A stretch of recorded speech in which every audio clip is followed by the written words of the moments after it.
Welcome to the best gambling show on the internet. This is the home of the money pick. Make sure you hit the like button. Make sure you subscribe. What's up, North Sax?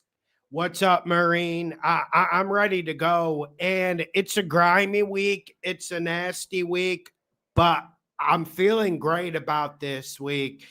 And there really wasn't anything that I changed my mind on from Tuesday video. The one pick, it would be the Sunday night game. I would go with Atlanta. I would go with Atlanta money line, for instance. That would be the one pick change. But I'm sure we'll talk about that as the night goes on. What's up, Anthony? What's up, Johnny? I saw your message on Patreon, Johnny. If you want to come on, let me know. We'll just get straight to the Patreon questions because there was one I wanted to start off with because it was something relevant I wanted to talk about. Okay, let's get to I wanted to talk about firstly Joe Flacco. That was the funnest Thursday night game I've seen probably in my entire life. And I really wish that game fell on a Sunday because I was bullish on the Bengals going into the game. And now everyone knows the Steelers are frauds. So we're not going to be able to take advantage of the Steelers. That's the bad news. But the good news was we were able to see that performance from Flacco. And I know the Jameis Winston snow performance with the Browns against the Steelers was pretty awesome last year, but that Flacco performance was one of the most breathtaking performances I've ever seen on an NFL football field. And I'm sure maybe it's recency bias or I'm exaggerating, but that was just absolutely insane from Flacco. So credit to him, credit to the Bengals. I really enjoyed that, and I really feel like the Steelers looked like shit against the Browns. Like I really felt that Steelers team was actually just like getting worse. And when I look at that Steelers offense, I know it's like cool using 3-4 tight ends and they're trying to catch teams going small and they're trying to catch teams off guard. But I think they're using 3 or 4 tight ends because they simply don't have any receivers outside of DK Metcalf. And I know Calvin Austin's going to come back. But if I'm a Steelers fan, I'm extremely concerned by that performance. And I'm also concerned about TJ Watt. Because, yes, he padded the stats against the Browns because for some reason Kevin Stefanski threw the ball 52 times, something crazy with Dylan Gabriel. So he was able to pound his stats and front run. But if I'm a Steelers fan, if I'm Mike Tomlin, I am concerned by what I saw out of TJ Watt last night. I would be very concerned because that Bengals offensive line hasn't blocked anyone all year. And I'm just telling you guys right now, I did tell you guys going into the game last night that I felt like the Bengals offensive line did a decent job against the Packers defensive line in the second half. But come on now. We barely, outside of the first possession, maybe we saw Flacco pressured 2 times after the first possession. And it's just crazy because I don't want to harp too much on dead news. I'm just waiting for everyone to get in here. But after the first 2 possessions, it just felt like Flacco was in liberty back there and moving comfortably. And the Bengals offensive line actually was able to run the ball. I mean, that's another thing for the Steelers. And you can't even get to their secondary. And Mike Tomlin is just playing man-to-man. He did this against the Seahawks. He did it against the Jets. And it was just as ugly as those games. And honestly, if Flacco had a little bit more practice time, he could have put up 500 yards if he needed to. Okay, let me just answer this question. Dude, Flacco's a gunner. I want to, like, I'm Johnny, I'm enjoying this late Flacco arc so much. And I know, like, the one time with the Browns, he won us a lot of money, but this reboot might be the funnest thing ever. And the Bengals, after this year, I know they're cheap, and I know no one likes paying veterans, but they should just like give Flacco like a 3-year contract as backup quarterback and just ride with it. Because if you have a franchise quarterback like Joe Burrow, you might as well just ride with an old guy. And I just question how much Flacco would even take. Yeah, man, I'm glad you guys bet the Bengals. I'm glad. Fredo 702 Lawson talked me off the cliff. I want to hammer the Raiders money line. It's plus 600 on my book. I wouldn't go there, but what was that game? I was referencing the game. I didn't go back and look at it, but I was referencing a game on Black Friday. It was like one of those special standalone games where the Raiders almost beat them in Arrowhead last year. And the Raiders defensive line really got under Patty's craw. I kind of like the Raiders to cover. It's not something I would bet. Like, I know this isn't a marquee week, but I just feel like there's other spots. But maybe if you're feeling so strong about the Raiders, just go the Raiders plus 7.5. What's up, Von? Yo, I'm glad you're going to the Pats game. I didn't know it was moved to minus 6.5. I didn't know. So your Patriots should kill them, but we know how this league goes. I mean, that's one that's on my teaser list. So, but how about Drake May? What a train, man! What a train. He was so good against the Saints. Yeah, the Bengals was fun. What cards? Give me your 600. I'm cards. You have to risk to make money. I do think the Patriots will cover, and I do need to just talk about Mike McCoy. And normally I get on here and say new coach bounce, and then you get rid of Callahan and you get really excited about that. And obviously that's the perfect recipe for a new coach bounce. But I remember Mike McCoy when he was calling plays, when he was the head coach,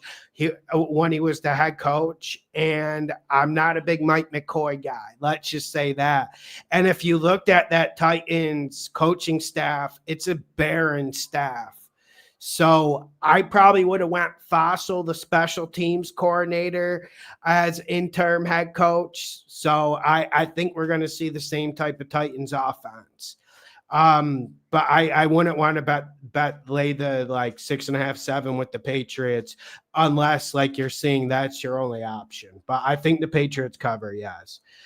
Chargers Colts game. I mean, I think it's the Colts. So I've been waiting for this moment for like 2 weeks. And I got a little bit nervous about some of the Colts injuries, but Kenny Moore is going to play. So that's good enough for me. And it looks like Joe Alt was doubtful.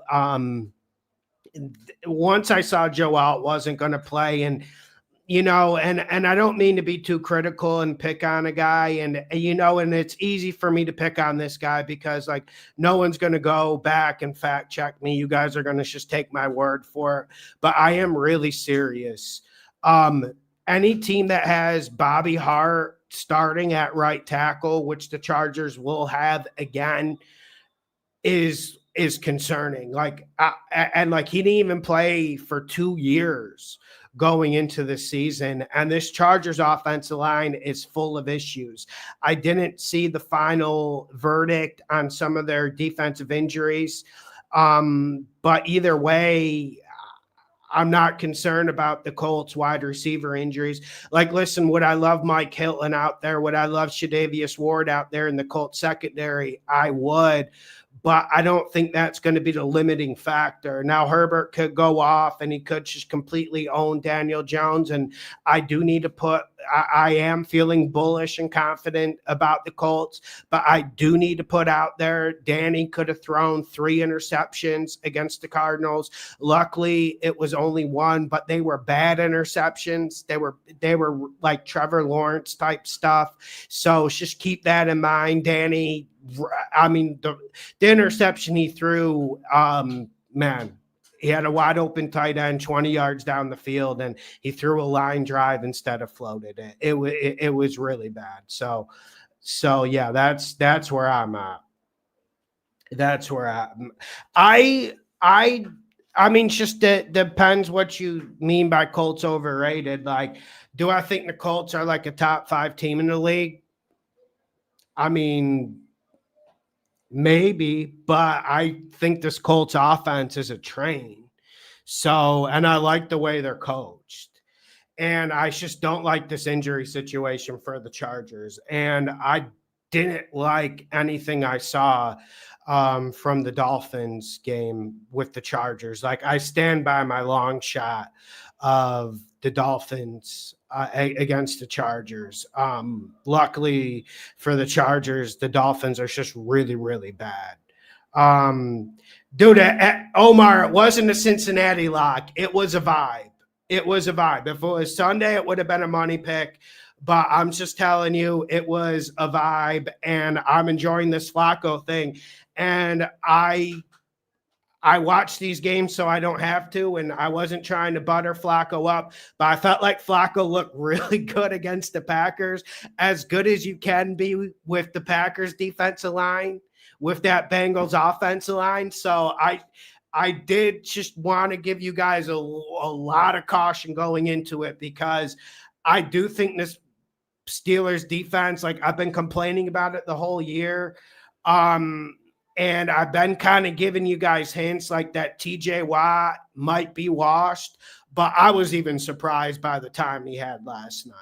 I mean, I mean, the time Joe Flacco was able to get, like, that was a credit to Zach Taylor and credit just to the team believing. But fuck me, man, that was wild. That was wild. What's up, Dave? What's up, Dave? Cal Trace. What's up, Cal? I do think the Chargers are overrated.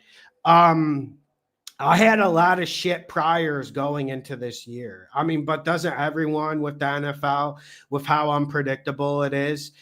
But one of my priors that's right is I kind of felt like the Chargers were overrated, especially on the defensive line. Like, I do think like losing Bosa is a big deal. I do think just Khalil Mack has so much weight on his shoulders, and the man's put in so many shifts in this league, so many years in this league. Just feel like it's a lot of responsibility for him to lift up the whole defensive line alone. It's a lot of responsibility on Derwin James. I mean, the Chargers are a very well-coordinated team on defense. But on offense, like, I have my issues with Greg Roman, and I really have my issues with Harbaugh. It's just the way I don't feel like Harbaugh's adapted to the modern NFL. And I did see a player prop where someone was saying Dicker over 6.5 kicking points this week as a player prop, and I agree with it. And he settles for field goals when he should be pushing for 6. Like, I'm just like not as bullish on the Chargers as everyone else. Like, for instance, like the Keenan Allen signing, like I didn't love that like everyone else. But yeah, like it's more about Herbert. That's why like it's the reason to be bullish on the Chargers. Yeah, I do think the Chiefs win the division. I do think the Chiefs win the division. Okay, here we go. Cals, Lawson, what's up, bro? Thank you for doing all the hard work. You the man. Easy money. What 3 running backs can pop the 20-yard longest run and 3 quarterbacks 30-yard longest passes we ate last week? Okay, so I tried to give you those. So for longest runs, I would go Junkins to start with. His player props got up way too high for me. I was talking to Coop this morning. Coop said it opened at 80. When I was working on the player prop video, it's up to like fucking 95.5, maybe 98.5 now.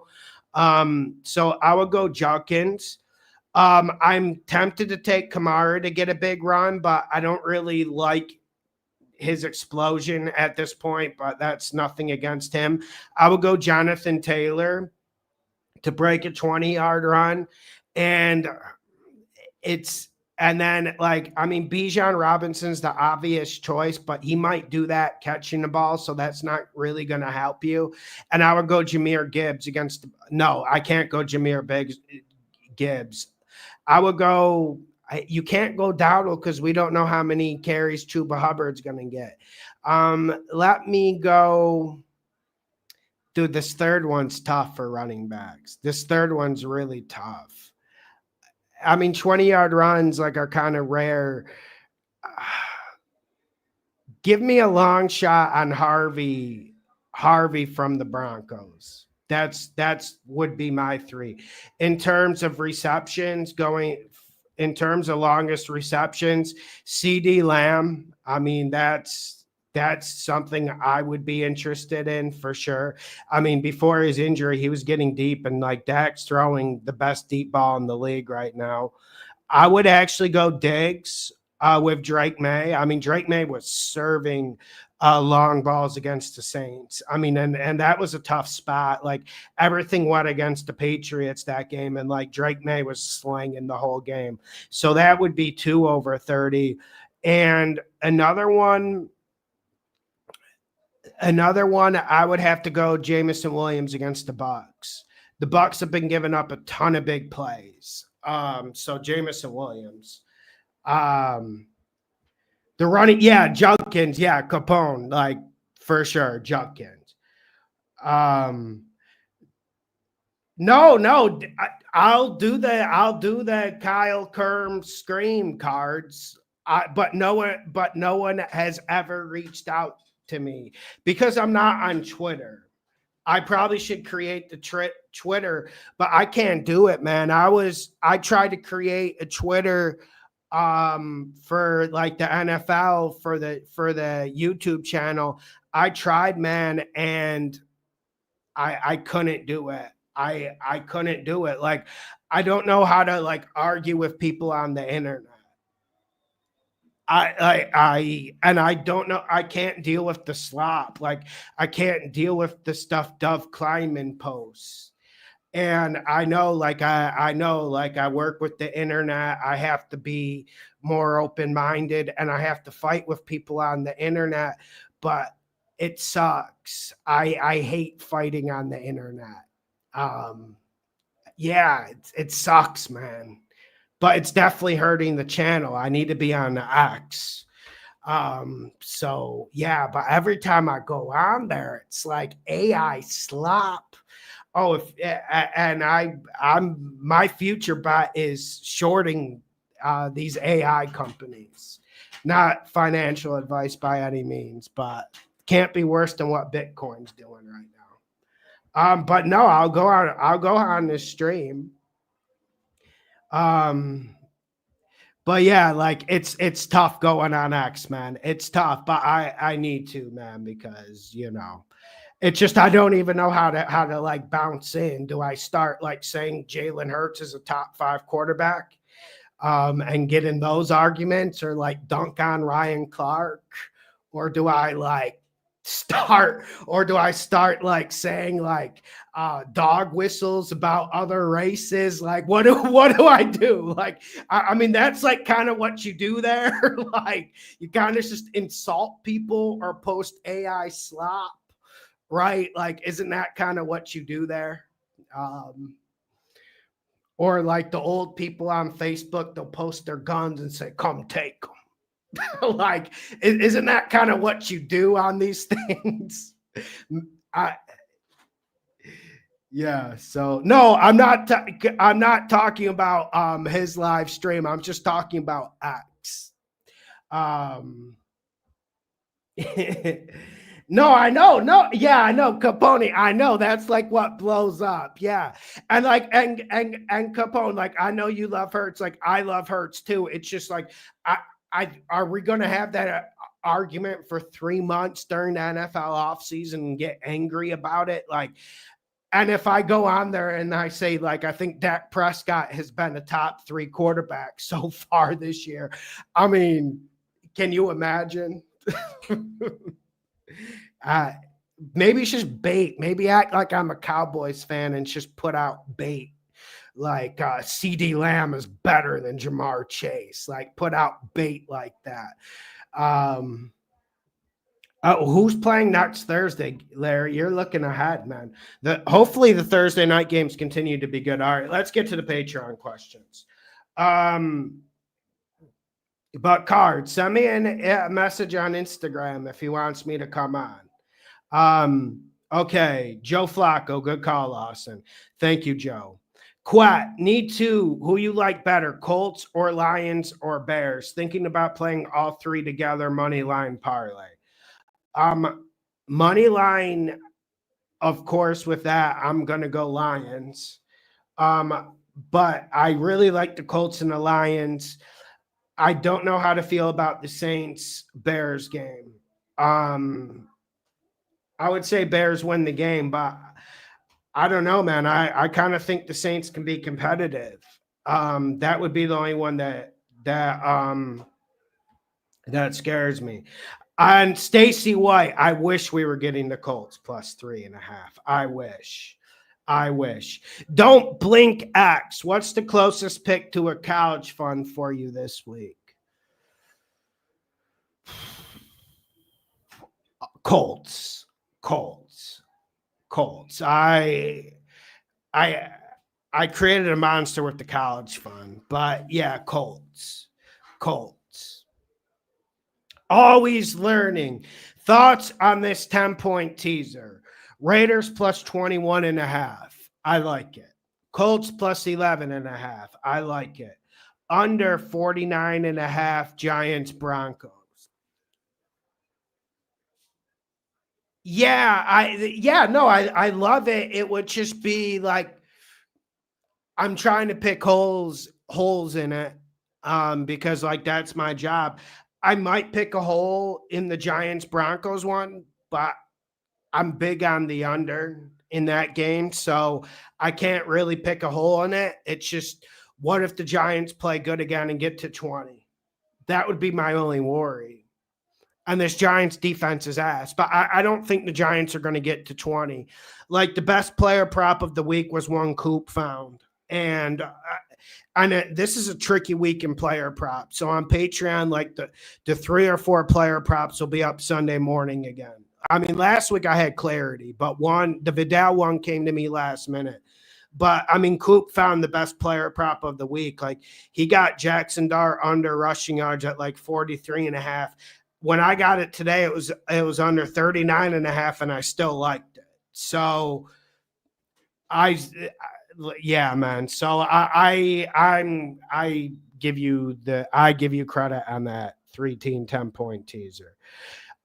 Yo, Johnny, if you want to come on for sure. I think I sent you a message on Discord when I saw this a few hours ago. Okay, is this the week we see fraud Seahawks? Do we go with Cowboys? Washington has no weapons. And do we look at Eagles game as a get-right game? Dude, Kels, I'm worried about the Kenyon Mitchell injury for the Eagles. And, you know, everyone's been talking about the Eagles' offensive struggles, and I get it. But I keep harping back to some of the issues on defense, like Jalen Carter, he looks like he's 60% in shape. But also outside of Cooper DeJean, has anyone in that secondary covered anyone the whole year? And I know they're just going up against Carson Wentz. But, I mean, Carson Wentz does have Justin Jefferson and Addison and Hawkinson and KOC calling plays. So I don't think it's a get-right game for the Eagles. But I haven't loved Minnesota's defense this year, but they should be healthy. Van Ginkel should be back. Can someone check if Van Ginkel's going to play? Because I haven't even checked on that injury report. I just saw Mitchell was out, and I'm like, man, outside of Cooper DeJean, does anyone cover on that team? They certainly haven't. And the Eagles have gotten a lot of luck this year. Like, I still have no idea how they beat the Tampa Bay Buccaneers. I remember watching that game on Monday morning, the 45-minute version, and I was shocked I had to rewind some parts of the game, and I was like, how did they win this? So I think the Vikings are going to be a tough out this week. So with the Cowboys, bro, I don't even want to give a pick for the game. I'm going Cowboys, but this Cowboys defense was so fucking bad against the Panthers. Like, it's fucking embarrassing. And here's what annoyed me. Like, I know the Cowboys like to sit in zone and they don't get close to anyone in zone coverage. And I get that. I've accepted that. And I know that going in when I place a bet or when I tell you guys the Cowboys have a chance to win a game. So I knew that going in. But as someone who watched every minute of every single Cowboy game, I was fine with their run fits before. And you can look at the data. You can look at the rushing yards they gave up. They were decent against the run. I mean, they were sturdy and were great in run fits against, for instance, the fucking Packers. Like, I have no problem with the Cowboys' run defense. And then we saw them just completely unravel against the Panthers. And pretty much outside of the interception they got, which was more Panthers error than Cowboys doing well, they didn't get a stop the whole game. And it's a Panthers run game that I thought was going to be good going into the year. But I mean, this Panthers run game has been below average for me. Like, I know they get down 17 in every game, but I was kind of shocked by some of the shit I saw. And some of this defensive play from the Cowboys is so shocking. You just almost don't want to back them. Like, you want to just bet this game for player props, like CD Lamb over 75.5 receiving yards. Jaden Daniels over 227.5 receiving yards. He's not going to have any targets, but Bryce Young doesn't have any targets either. Like, Coker didn't play. None of those other guys can catch outside attack. I mean, he had one nasty long completion to Rico Dowdle, for heaven's sakes. I mean, like, just these zones for Dallas, like something's wrong there, man. And, it's a week-to-week league, and the Cowboys could come back and play some defense. Like, I'm like leaning Cowboys, but I would not bet that. And also that Commanders defense plays a lot of man-to-man, and I just think Dak Prescott could just completely annihilate them. So that's why it's the lean of the Cowboys. And then another weird thing, like, credit to the Panthers. I don't even want to rehash last week, but I just feel like you need to hear this going in, Cows.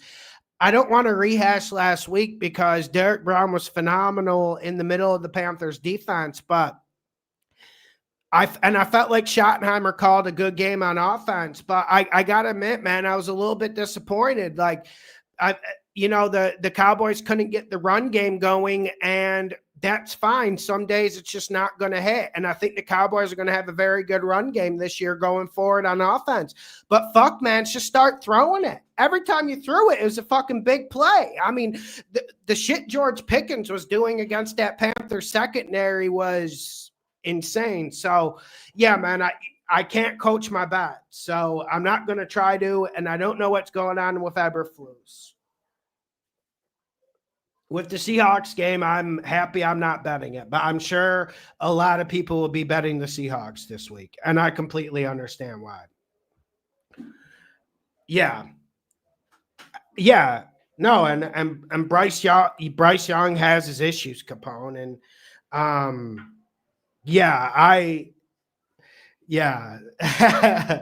I'm laying off the diet soda, man. I was up to like 3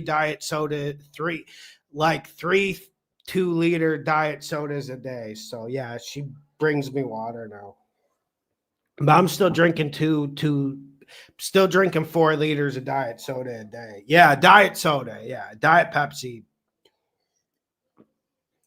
Yeah, man. I don't know about the Texans turning over a new leaf, but I can't say I'm fully confident in their offense. But yeah, I don't want to bet that Seahawks game. And What game was compromised, Matt? Like I felt like the Patriots bet was compromised last week, and that hit. Um, but yeah, like just what game was compromised? I listen. I never had more calls go against me than that Patriots bet. Like I said on Instagram, I was questioning my existence during that game. I was questioning, like, I was thinking, like, yo, what am I doing with my life? That my reputation relies on some of the officiating I saw on Patriot Saints. So yeah, man. But yeah, like just give me a specific example because Chiefs games we already accept. JL, great Flacco prop last night. Leave it to the old fella. Thank you, Jay. Jeremy Wheel. Sometimes I get the urge to bet Thursdays. I think that's a big reason why we keep them. I knew the Bengals would keep it close. Do you ever regret not making those bets? No, I don't. And listen, like if I'm doing a DJ bet, like for me, man, like I love the NFL. Like I don't need to bet an NFL game to watch it. But I think maybe I'm in the minority at this point.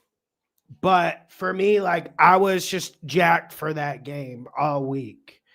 So yeah, man, like I know, but I do get the urge. I do get the urge on Thursday night. I just know it's not something I can predict, and kind of like the games on Sunday. But yeah, like it does kind of suck when you have like 4 bets on Sunday at 1:00. I mean, because that's like a lot of stress on my heart and things like that. John Noosa, money. Thanks for week 6, guy. Appreciate your hard work. I mean, Baker saved it. I mean, once Egbuka got out her, I was just, yeah, lots of emotions when he went out her. You have props for touchdown and receptions.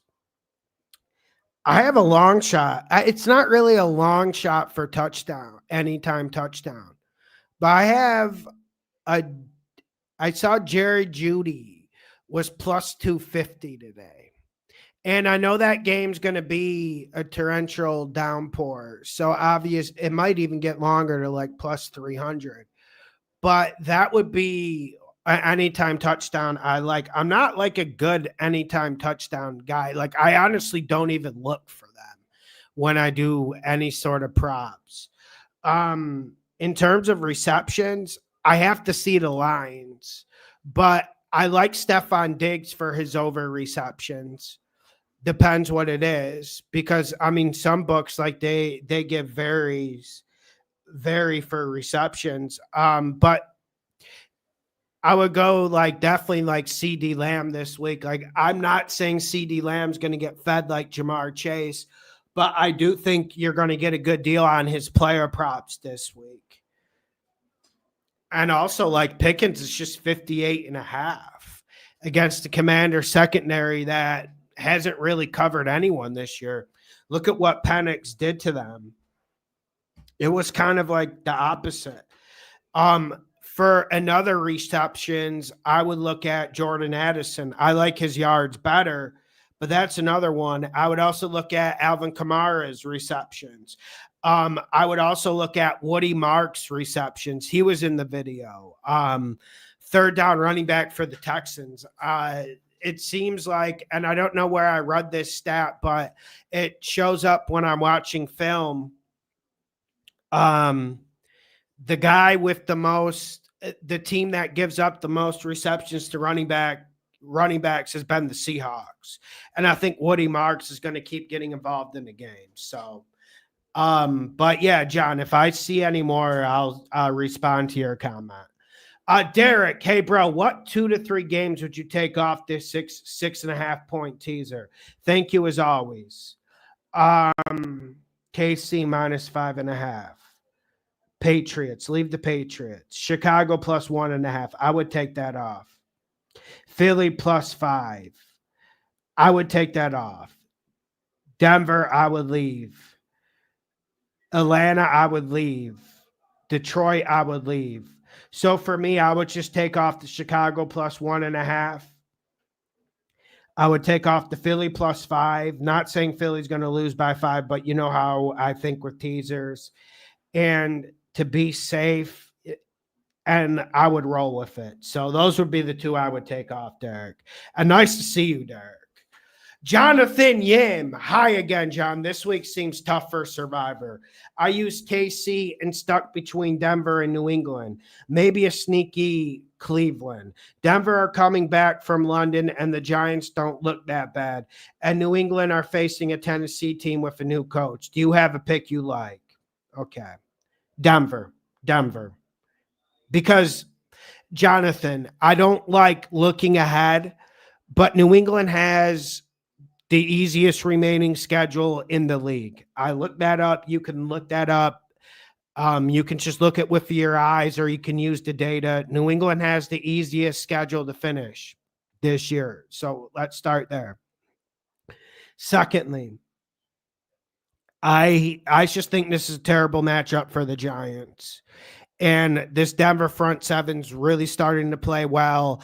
And it's not even about the game against the Jets. I felt like the Denver front seven, the first 2 to 3 weeks of the year, they started a little bit pedestrian, and now they're starting to figure it out. So Denver would be my Survivor pick. Okay, here we go. Brian D. Paul.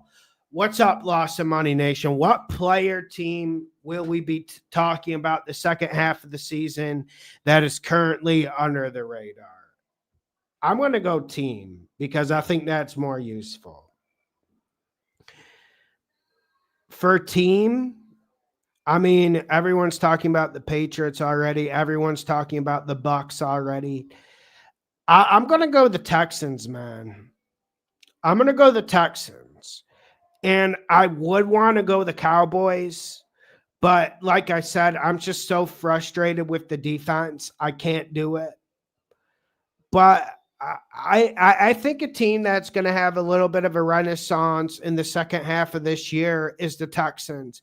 And I'm not saying it's going to start against the Seahawks, but I think the Texans, in terms of betting market, they're going to be a top 10 team in terms of where the betting market rates them. And even if the Texans lose against the Seahawks, I don't think they're done. I think they match up very well with the rest of their schedule. And I think that defense will be consistent. They just have to figure out what they're doing offensively.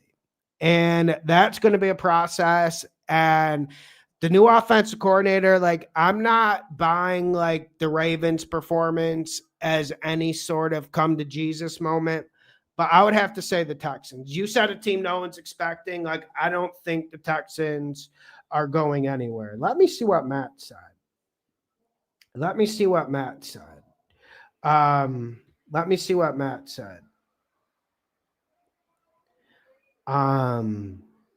Okay, here we go. Okay, let me see. I didn't see what Matt's response was.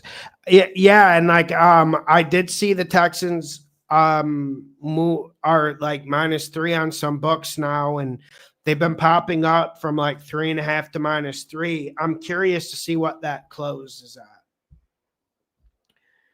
Rams defense, once again, I wouldn't be surprised. We know the Jags aren't the most consistent outfit in the world. I did feel like the Jags gave a dignified performance against the Seahawks. I mean, they had one play that was a little bit ridiculous where they got a touchdown called off the board, similar to the Patriots. Okay. Ron Borquin, thoughts on this 4-team 6-point teaser? Saints plus 11.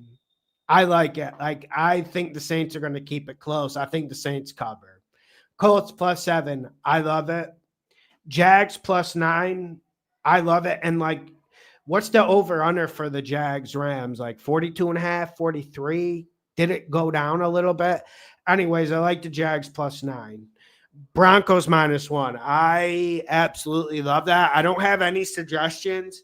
Maybe it's just be careful with the Saints because I can't say I fully trust the Saints. Although, like, man, I think the Saints can. Like. I'm not saying the Saints will win the game, but I like the way Spencer Rattler's playing, and I think this Bears defense is a soft touch. Like, they are getting better, but I think they're a soft touch. And I think what gives the Saints problems is a team that is nasty on the defensive line. And I can't say that about the Chicago Bears. Like, I think the Bears secondary is getting better. I don't know about you guys, but I do think the Bears secondary is getting better. I can't say definitively that this Bears defensive line is getting better. And I can't say, like, I didn't love the Caleb Williams performance against the Commanders, by the way. I actually didn't love that Bears performance against the Commanders regardless. But credit to them getting a win on the road, and this league's decided by turnovers. So, like, I'm not throwing cold water on a road win against a very good team and a very good quarterback. Not throwing cold water on that. I'm just, like, not high on the Bears. So I'm fine with the Saints plus 11. If I had to offer another one,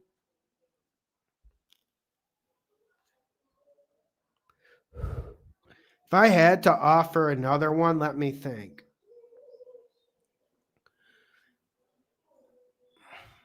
Yeah, nothing I really want. I would maybe move the Falcons up.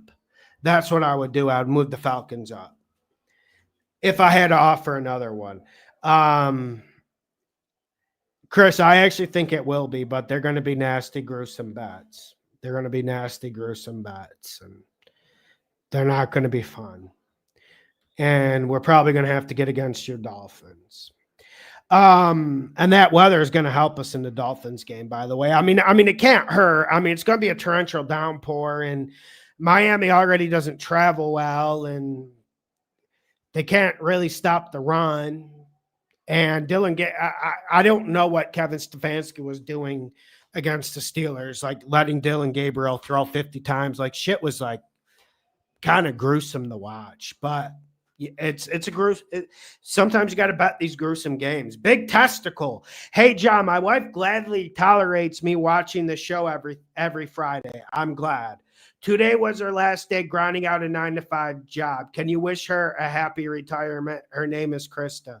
Krista, happy retirement, and just be thankful and get on your knees and thank whoever your higher power is. You do not have to commute in a car. What do I call cars? Like a tin metal box, and sit in traffic and swallow shit every day, because the way people act, like, in public now is just, and work is like politics, man. And like, listen, I work for the government, and we're all getting paid the same as a teacher. And, like, there's, like, politics in work, and, like, everything's political, and it's crazy because we're getting paid the same amount of money.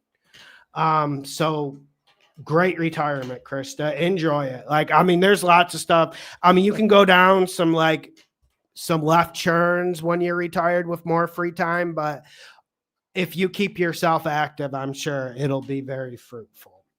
Daryl P. Hi, John. What do you think about the Panthers Jets over 41.5? I would go under. Have you guys seen who's going to be playing receiver for the New York Jets? I mean, Garrett Wilson's out. Adam Lazard really, really stinks. I mean, Breece Hall's kind of just already checked out of the Jets. I mean, we know they're going to put him in the slot. He's going to come out of the backfield. I mean, Panthers are stopping the run well. I mean, we can finally say the Panthers' run defense is for real. I mean, they certainly did a better job on Bijan Robinson and Javonte Williams than other teams. I mean, how many teams have stopped Javonte Williams and Bijan Robinson running the football? Now, I know game flow helped them in the Atlanta game, but like point still stands. Like if you're down like 2 scores, you still give the ball to Bijan Robinson and you still worry about him. And Javonte Williams, man, he's been phenomenal this year, and they were really fucking firm against Dallas's run game. I left them pressed, so I would go under. I would go under. Making you quit. How you like these spreads, or would you do money line over the points, all single bets? Detroit -3.5. Depends the payout, though. I like Detroit -3.5. I just wouldn't like compromise my payout, bringing it down from 5. There's a mathematical reason for it, but I can't explain it. But yeah, Detroit -3.5, I love. Mini +3.5, I like it.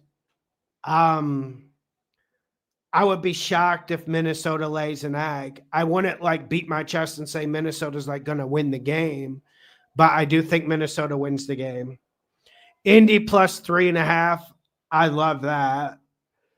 Jags +3.5, I worry about it.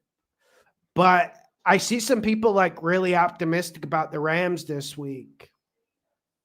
And I'm not there. I'm not there with like the Rams offense, especially without Nakua. And I feel like Stafford is losing a little bit of rhythm. And just when I say that, Stafford will go off for fucking 350. Because I think the Jags match up good against Kyren Williams and the Rams run game, although that Rams run game can be very dominant. So I think it's going to be on Stafford. Like, I think that's the weakness of Jacksonville. I think you can throw it on him, and I think you need to throw it on him.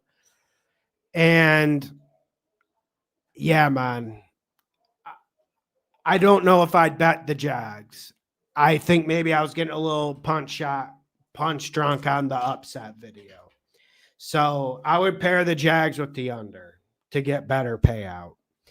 Bruce, what's up, Lawson? Hope all is well, man. Let's have another good week. Am I safe with the Patriots survival pick this week? Cheers. Yes. You're safe. You're safe. Like, I don't know about what the chat thinks. It's just, does anyone remember when Mike McCoy was a head coach and play caller? Because I do. And I know the options, like I already said it, but I know the options weren't great and numerous on this Titans coaching staff. But I mean, Mike McCoy was a bit of a letdown for me. And it's because like I don't want to see Cam Ward cooked. I just don't like seeing like young players get cooked. Richard Lockhart, what do you think about CMC receiving yards? I got it at over 44.5. I kind of like the Bijan 38.5 a little bit more with Warner out.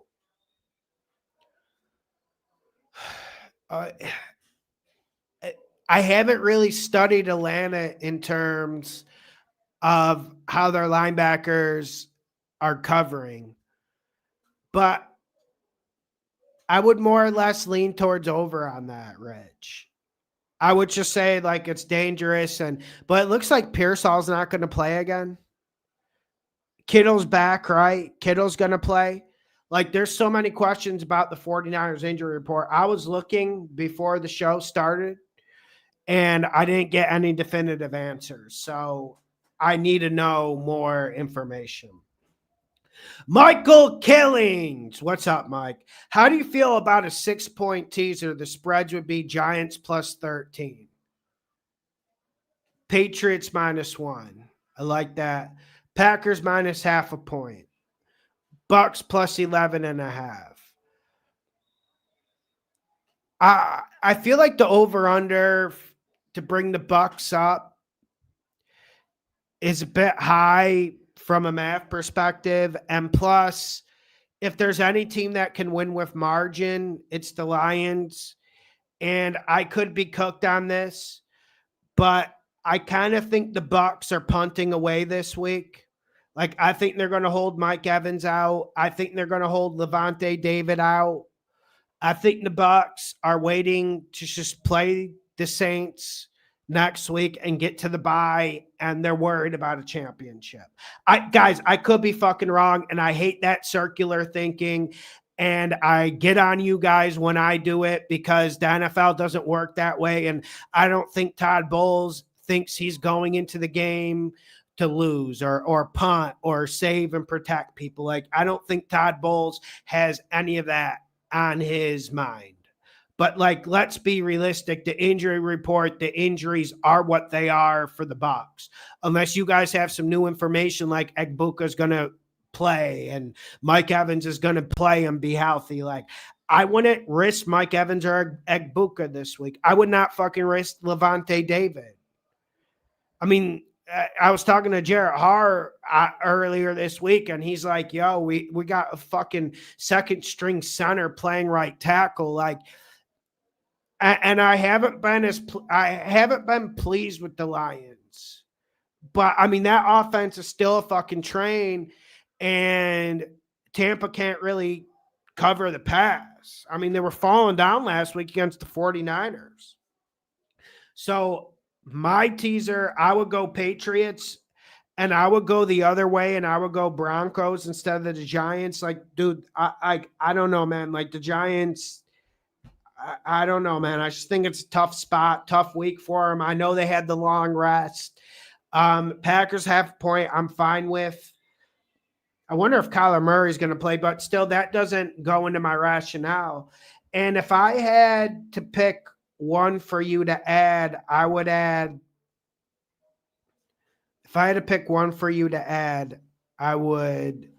Yeah, I don't. I would just go Colts and move them up. It's just tough with teasers because there's always a few outliers in this league. So. Okay. We finished the Patreon questions. Mike, you want to come on? If Johnny Guns wants to come on, I don't know if Johnny can come on. If Lauren wants to come on, let me know. So, okay. Will just sent a question on Patreon. Let me get those. Yeah, Will says, just got here. Did you talk about the injury report for Dallas versus Washington? Do you think Dallas could win now or Washington still has this game? No, I wouldn't bet it, but I did see the injury report and the Washington news trickled out early today. I would lean Dallas on that game, man. I would lean Dallas, but I want okay, I got Johnny's email. Thank you, Johnny. But man, yeah, like we'll get Johnny coming on here to talk about Dallas. So I'm sure he has something to say about his Cowboys. So I just rehashed the Panthers games. Just like, yo, if you're thinking about betting the Cowboys, like just go relive that game on defense. Because that shit's concerning. That shit is concerning. Okay, here we go. Okay, let me send an invite to Michael Mann. Okay.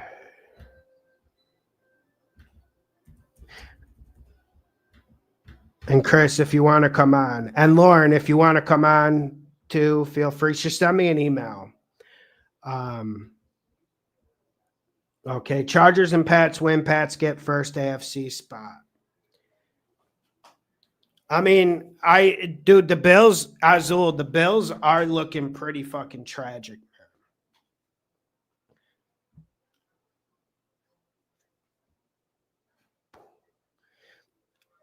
Yeah, I think it's a Cowboy. But also, like, I just need to, like, reiterate, like, dude, that Cowboys defense, that was one of the craziest thing, too. So, Jay, let me see your question. I didn't see it. Okay, Lauren sent me one. 1 second. Let me just get another water.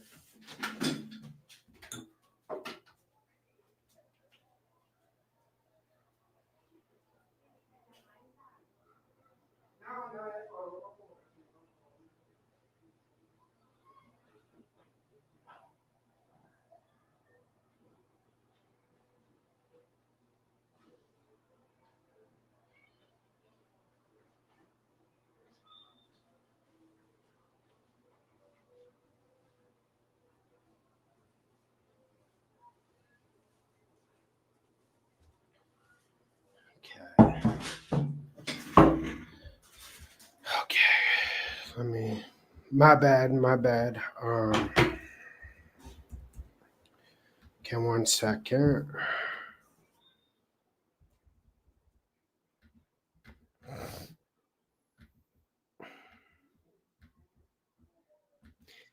Yo, Johnny, what's up, man?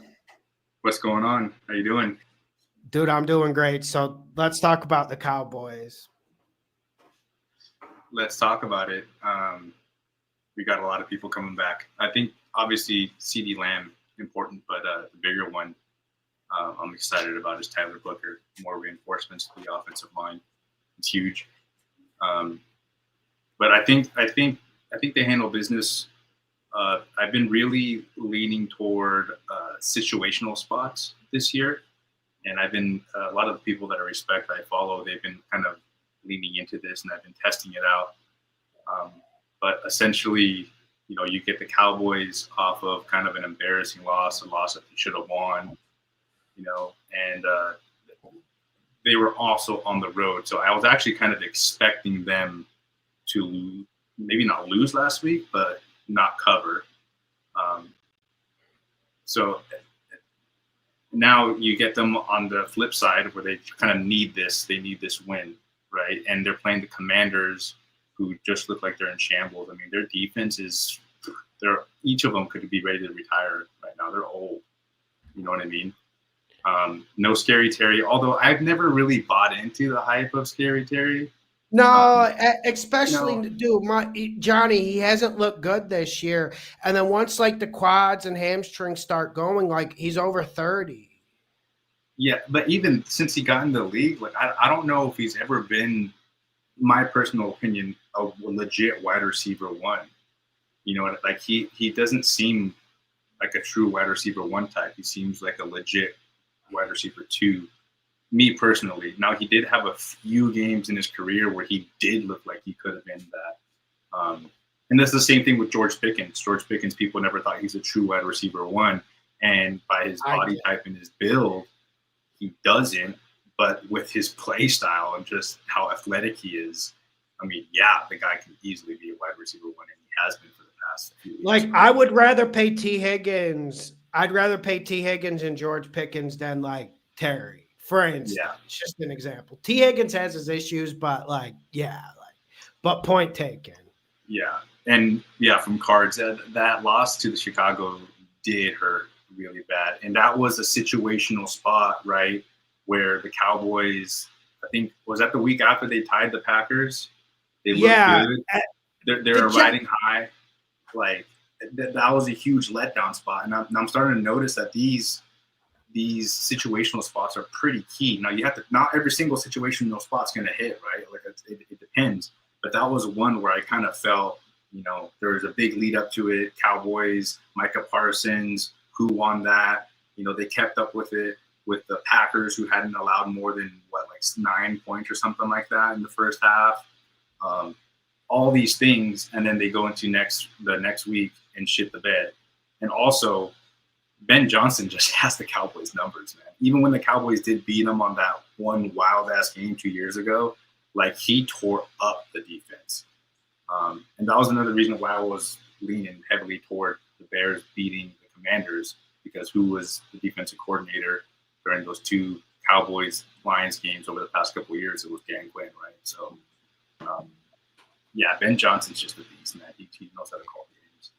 But and Lauren, I'll get you on in 5 minutes. But yeah, man, and it was, but yeah, you're not concerned about that Cowboys defense. I mean, of course. I mean, yes, of course. The run defense was just fucking insane.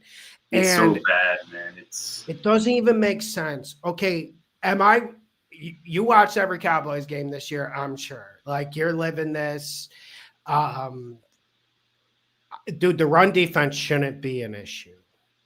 It shouldn't. No, it shouldn't. It shouldn't. But I think what it comes down to is we have some veteran linebackers who are not doing well right now, but there's also a lot of second-year guys, some rookies, and I think a lot of D-line type and even linebackers I guess most people in the NFL, their third, fourth years when they really start to shine, in my opinion. Their first year is kind of a dud. You can see some sparks. Second year, still a learning curve. And with the Cowboys switching defense, they've had 3 defensive coordinators in the past 3 years. Like, and they're all different styles and different communication. Now, I think the reason why the Cowboys are hurting is they don't have that leader on the defense, and Jordan Lewis was that leader, and you can see the difference that he's making on the Jags already. No one wants to step up. There's no communication. I mean, that's the talk of the town, right? And I think to them, they are communicating, but they're not yelling with the calls out. Hey, you got so-and-so, you got this. I think they're just saying, hey, yo, number three, or whatever the call is. I don't think they're like yelling it to each other. And in those stadiums, it's fucking loud, so no one wants to take that leadership role, and I think it's hurting really bad. But the run defense is really bad. There's been some instances where we have some players looking good. Like I don't think Kenny Clark looks that bad. He's a piece that we needed on the interior line. James Houston, he's looking really good right now. So is Ezraku, one of our young guys. But as a unit, we're just not all there. And I think ultimately it's the linebackers. The linebackers are slow to make their reads. Is ultimately what it is. So yeah, you're going to Cowboys. I'm going to let everyone in now. So yeah. So and Lauren and I won't talk over anyone. So if I get triggered about something, I'll let you just talk about what game you want to talk about. So I did see you wanted to do the Panthers Jets. I'm a strong disagree there. I'm in. Yeah. Okay. No, I think Panthers are going to win. I feel comfortable with that. I'm not going to make it a big bet or anything, but I did see Johnny wants to talk about the Jets. So yeah, look, here's the deal. No one is more concerned about the Panthers finding a way to lose this game than me. I mean, the Jets are lost. They look terrible. They're having locker room problems. They're hapless, but they're the exact type of opponent the Panthers would go on the road and find a way to lose to. But when I actually broke down this matchup, when I looked at each team's strengths and weaknesses, I think you even said it earlier, the Jets like to run the ball a lot, and the Panthers' run defense has been outstanding the last 2 weeks, best in the league by a mile the last 2 weeks without question. They're not going to be able to run it. Garrett Wilson is not playing. The Panthers' secondary is decent. I don't know what the hell happened last week, but up till that point they had been decent. I don't think they're going to be able to throw it to anybody. I just don't see how the Jets are going to be able to move the ball. Quite honestly, the only way I could see the Panthers losing this game is if they do what they did against the Cowboys and against the Dolphins and throw the other team some courtesy interceptions to help get them up so they can take the lead. And the Jets just kind of ride the game that way, off that turnover. Which is more than possible, which is possible in any NFL game. But with the Panthers, it's especially a concern given what we've done this year. But I'm just to the point, look, if we're saying that the Panthers are going to have multiple turnovers just to give the Jets a chance to win, I think that's a pretty definitive answer that we should feel comfortable betting this. The Panthers can be bet on at home, and I think it's as simple as that for this particular spot. The Panthers are ass-tastic on the road, man. They win at home, which is great. We literally take a 50% reduction in productivity when we go on the road. We score 50% less points. We give up I think a third or half as many points, double the amount of points. It's ridiculous. I don't get it. I don't get why this team just can't go on the road and look like a football team. I think you pair that with how good they looked against the Cowboys, and that's what everyone saw too. That's why there's a flip in the line. So originally the Jets were opened up, or the look ahead was -2.5, and then they flipped to 1.5 Sunday night, Monday morning. And it's -2 now. That recency bias. I'm not seeing the -2. I'm seeing it -1 at a lot of places. It might be on ESPN, but no, but yeah, it's -1, -1.5. But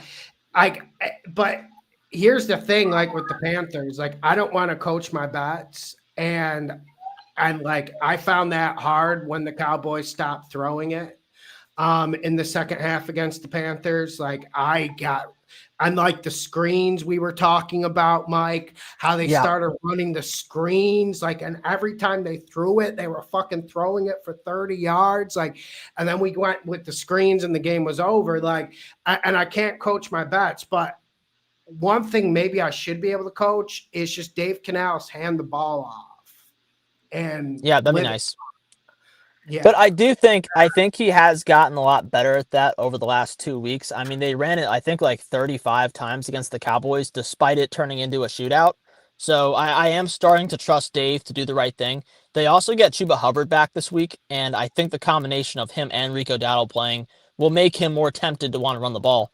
By the way, I think that could be a downfall for them, though, because Rico Dowdle is a type of back that needs the consistent carries. So when you interrupt that flow, he ends up producing less. And a lot of running backs are like that.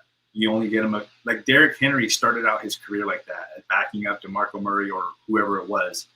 And once they finally let him loose for more than a series, then he started breaking off these big runs. And Rico Dowdle showed us that he needs more than one series or a few plays at a time to break out. So I don't know how that's going to work actually. No one seems to know. I think it's going to be around like a 60-40 split. But I don't think – I mean, Chuba Hubbard is not a bad running back. That's what people are forgetting here. Like, he's still a guy who had 1,200 yards last year, who averaged more than 5 yards a carry. It's just early in the year we weren't blocking and we were constantly getting down by 20 points. Okay, Johnny, let me fire something back at you. How are the Jets going to possibly move the football? Yeah, that's what I want to know. That would be the question. That's the other thing is if Garrett Wilson's out, right? So they're going to have to rely on their tight ends, which I think, what's his name, Mike Taylor, I think? Mason Taylor, yeah. Mason Taylor. He's like their only hope. Exactly. And like Lazard is like, okay, he has a veteran presence, but they're going to have to rely on him.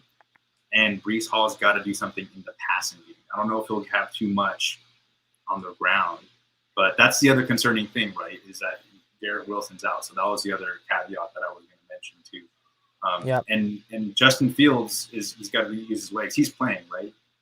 Yes, he is. I don't know why he is still the starter, but he is playing. Yeah, if Tyrod Taylor was in, I'm out. Same. I'm pulling my bet back if Tyrod's in. Like, I'm not touching this. No, but Justin Fields isn't even running. Like, that's what's so like if you're like looking for things like to go wrong, like Justin Fields gets free in the open field, then he just goes for like a fucking 50-yard touchdown, and then you get down. Aaron Glenn is it's going to be ugly for sure. Like, I mean, the other thing that Evero has actually done really well is like confuse quarterbacks and make them hold the ball. Justin Fields holds the ball a lot on his own anyway, so I don't think Justin Fields is going to go crazy on us throwing the ball in any capacity. I was very happy to see that he did not get benched. But before I let Lauren talk, what's up, Lauren? Before I let Lauren talk, I just have to echo what Johnny says about Aaron Glenn. He might be the worst coach I've ever seen. We're getting feedback in someone's car. I think it's Lauren. Yeah. I lost you for a second. Can you say that question again, Lawson? Because we're getting feedback. I am like, it's like when someone calls in a radio station and you can hear yourself. Ah, man. Could you say the question again? I'm gonna log off just to see if it's me. Sounds good. Yeah, it definitely is. Yeah, I was getting feedback. Like, yeah, man, I don't. But no, he was just echoing what I said, that Aaron Glenn is probably the worst coach in the NFL. That's all he was mentioning. Oh, he's up there. He lost. They could have beat the Broncos last week had he been a little bit more aggressive at the end of both halves. Like, I have no doubt about it. Like, what are you doing? That especially when you're losing. When you're 0-5 and losing the game before each half, that's how you're going to go out? Like, what do you have to lose?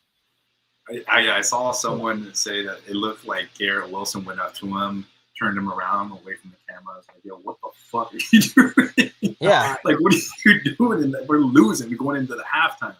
Like, Yeah, he was really bad.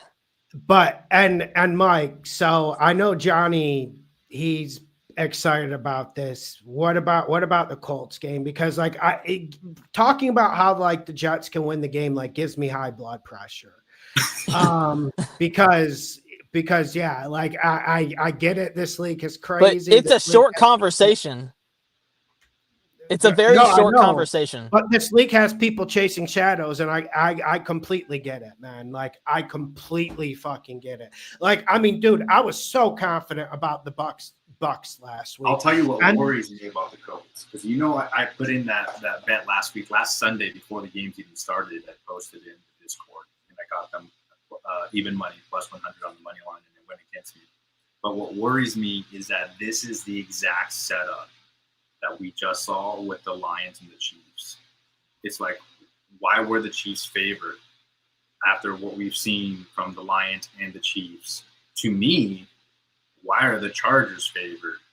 Like, that doesn't make sense. There's been much better play from the Colts and the Lions moving up to 2 in some spots. Like, that just seems like their books are baiting us because they know something. And the books knew something about the Lions, which is why I ended up staying off that game. But but with the Lions one, like I felt like I explained it well. Like it's just it's because the calls and then like I'm talking pre-flop though. Like, but the corner pre-flop before the game, it made no sense why the Chiefs were favored. And that, to me, that was like a trap, and that somebody knew something in Vegas to make the Chiefs favored by 2.5. Now, game flow, that's a different story, but pre-flop, before the game started, in no world would I see the Chiefs favored by that much, and the line continuing to go towards them after all the play we've seen from the Chiefs and the Lions. The Lions haven't had a bad game since week 1. You know what I'm saying? It just seemed weird. It just seemed weird. And that's the only thing that's making me feel weird about that bet, is that I would have thought the line would have started going towards the Colts. Now, the Colts do have some injuries, but I'm just going to fade the Chargers every single week until otherwise. And I'm going to fade every single team that they played previously. So I want to take the Browns this week because the Dolphins look decent. They look decent against the Chargers, but the Chargers are ass. Like, if this was in decent weather, I would go with the Dolphins, but that weather report is crazy. Have y'all looked at that like in depth? Yeah, I got 50 ready to post. I don't want to give it away, but yeah, like 56 mile per hour winds, strong wind gust expected, and there is a 94% chance of rain. That spells Dolphins loss to me, and that's gonna be great too because it'll force Stefanski to actually run the ball. Yeah, that's a game that I like. The unders more so. I might have 3 bets in that game. I'm going to do first half under, full game under, and then I'm still debating on Cleveland just because I don't know what to, like, I don't know about Dylan Gabriel. Like, I don't. That's the only thing that worries me, really. But there's a possibility I'm going to have 3 bets, and I want to take the Browns. Maybe I just throw them in a parlay just so I feel comfortable. But the unders, we have to smash first half and full game, 2 bets. When we get to the end of the show, I have a subplot for Lawson about the Browns that I want to tell you about. It's going to piss you off. I get it. But you want to know what really pissed me off was, and I watched that Steelers-Browns game, and for Kevin Stefanski to let like Dylan Gabriel throw it 50 times in the game, like, and the game wasn't that out of reach. I heard people like saying the game was out of reach, like the whole time. It really wasn't all that much out of reach. And like, that's like really what pisses me off, because it was you saw that Pittsburgh Steelers run defense. Like, they've been like that the whole year. And that's what was concerning to me. Like, Johnny, it was so frustrating. They would get up like in single back, 3 tight end sets. They'll run it on first down, 2nd and 6. Next play, they're in empty. Next play, they're an empty. And then rinse, repeat. It would be like that the whole game. It's just Dylan Gabriel and empty, whether it was a close game or not. It was honestly close the whole way and up until like the last 10 minutes. It was just, that's the worrisome part. And I don't want to coach my bets, but how are the Dolphins going to stop the run? Like, that's kind of what Chris said last week. He's just like, yo, how are they going to fucking stop the run? And the Miami long shot was like in play. Like, Johnny, I know you love Miami last week, but the Miami long shot was completely in play, but they're just so bad. I also think the Dolphins are low. I would like to get Chris's take on this, but I think the Dolphins are imploding. Oh, they are. They are. Like, Mike McDaniels is on the hot seat for sure. Yeah, and the stuff that Tua said this week really bothered me. He had to come back. Yeah, that really pissed me off what Tua said. And Chris, I sent the invite if you want to come on and talk about your Dolphins. No, but it was really bad from Tua.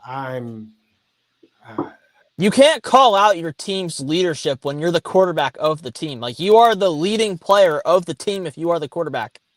Some of the other team members were talking about how he was late to meetings way back when. Like just like, bro. Gosh, and this came after a game where he threw 3 picks. Like, you didn't play great too, buddy. Like, dude, this is why I never liked Tua, like, as a person, because he does crap like that. Yeah, I wish people would listen. Like, I enjoyed like the Mike McDaniel Tua thing, but yeah, Brian Flores, like, he comes away like looking baby faced in all of this. But yeah, what other games? What other games? I was trying to pull up my. You're gonna be happy to hear. I'm with Lawson on Cowboys winning, and I'm not as concerned. I know everyone's freaking out about the Cowboys defense, but if we're being honest, I don't know if the Commanders are going to be able to push the same buttons the Panthers did against the spot to take the Cowboys, dude. Yeah, I agree. Especially, exactly. That's what I was going to say. It's in Jerry World too. Like, I mean, and even if this game turns into a shootout, I think the Cowboys are more than capable of winning. If we're being honest, the only reason they lost to the Panthers was because they didn't unleash Dak to the extent that they should have. If they had just let Dak cook the entire game, if they had come out throwing on 1st and 10 and not throwing screen passes, and running half-back dives, I guarantee you Dallas would have won by 7 points minimum. Like, I feel like they let us off the hook in a way at the end by not letting Dak cook as much as they should have. So, the screen but no, I think I don't think they're going to make that mistake again. I think you're going to see Dak take over here. This is potential to be like a big time shootout, like kind of like the Packers game. And in that situation, I just don't think the Commanders have the weapons to keep up. And I also don't think the Commanders are going to run the ball. Is Deebo playing too? I know he's banged up, but is he going to play, Deebo? From what I saw, he's going to play, but he got more banged up against Chicago. So, Luke, I will say this for those prop bettors and touchdown prop bettors. I've been quietly looking at Luke McCaffrey. And he's had a touchdown, I think, in each of the last 4 games or something. And this is the perfect defense to do it. That doesn't mean the Cowboys lose, but Luke McCaffrey, you're getting steady plus 200 or more on touchdown props. That's a sneaky one, just to throw some pizza money on it. That's good. And who else are they going to throw to? And also, like, I did feel like I actually have like the Schottenheimer experience so far, so I don't want to pick on him too much. I just didn't understand like the 4 or 5 screen passes in the second half when there really wasn't any pass rush. When the game was tied, game is tied and you're messing around with screen passes. But Dak is 270 yards and you're throwing screen passes. Anyways, I wanted everyone's opinion on this, and then like the chat wants to talk about this, so I want to get to this game, like Saints at Bears. Is it just me being lazy and just going Saints to cover, or was I the only one who like didn't leave impressed with the Bears winning against the Commanders? Like I didn't feel impressed. Maybe I should because it's a road win and all that. No, you're not crazy. I wouldn't bet it, but I do think Saints cover here, and I also don't think the Bears are as good as their record might indicate they are. They could easily be 1-4 right now. If they miss a field goal against the Raiders, and if the Commanders don't fumble that, like they're 1-4 without question. Yeah, they were 4-2 last year, guys. This is a game I would lean heavily on the market for. You know what I mean? And the situational spot, like that was such an impressive win for the Bears to win on Monday night.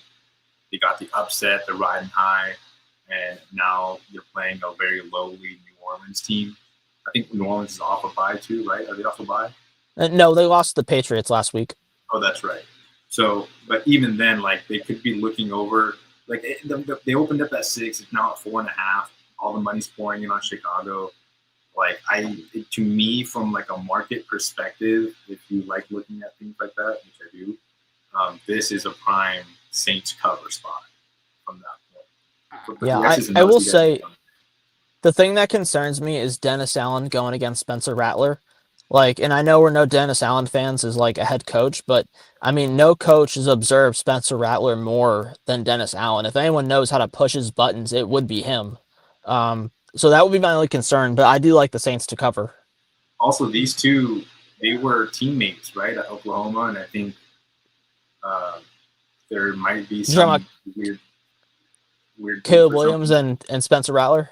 I think so. Or either they were teammates or they had a matchup against each other or something like that. I saw like a headline about it. I don't think they were teammates. No, but I had like Spencer Rattler. He played for like how many colleges did he play for? Like 3, 4. Yeah. I remember South Carolina. Like he played for a lot. But like, yeah, man. Like, and the thing with the Saints is they've been running it good, and as long as they let him throw it, I think they'll be fine. Because that's what they did it a lot against the Patriots. They were able to throw, not saying the Patriot secondary is any good, not making that value judgment, but yeah, man. So Lauren's coming on. Lauren, what do you got? Hey guys, how are you? Is that better? Yeah, it's great. Okay, I took you off my Bluetooth. Are you driving? I am. All right. So let's get to the picks. So I heard you guys talking about the Saints. Obviously, I'm your resident Saints advisor. This is a good spot for the Saints to cover, if not win. I'm not a homer. I don't feel too good about Chicago laying 5.5, even to like the Jets, more or less anybody else. It's at 4.5 now. Steam's coming in. 4.5? Mm-hmm. I thought it was 5.5. But I don't feel good about Chicago laying points to anybody. I will tell you, there is one game that I am slamming this week. Like, and when I say slamming, I mean like Cincinnati Bengals slamming, like I did last night with the Bengals. I am taking Detroit. They're going to win by double digits. I think that they are going to pound the shit out of Tampa this week.